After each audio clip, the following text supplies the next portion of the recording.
Hello dear friends, my name is doctor Ayesha. उम्मीद है आप सब खैरियत से होंगे। आज मैं यहाँ पर आपको उन चंद इलामात के बारे में बताऊँगी जिनसे पता चल सकता है बग़ैर इवन अल्ट्रासाउंड के कि आपका अंडा सही साइज़ का नहीं है या अच्छी क्वालिटी का नहीं है।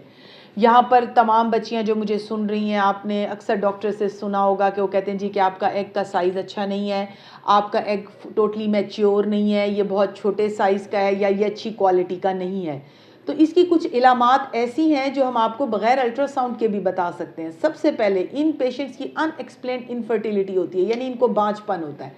अच्छा, जब भी आप इनका अल्ट्रासाउंड करेंगे तो जो एग साइज़ है आम तौर पे वो इनका छोटा आ रहा होता है, उस मैच्योर एग साइज़ से कम आ रहा होता है। दूसरी इंपॉर्टेंट चीज़ ये होती है कि इनके अगर हमल ठहर रहा है तो फ्रीक्वेंट मिसकैरेजेस हैं, यानी कि बच्चे इनके ज़ाया हो जाते हैं।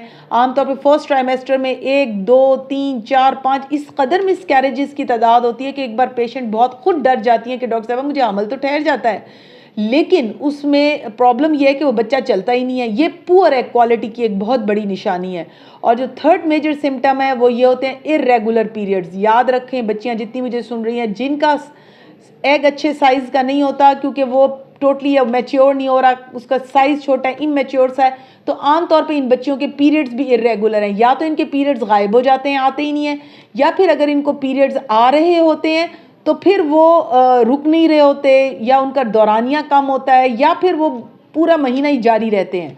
याद रखें ये 3 मेजर सिम्टम्स हैं जो ये शो करती हैं कि आपका अंडा जो है वो टोटली मैच्योर जो है वो नहीं है और उसका साइज़ अच्छा नहीं है। Thank you very much.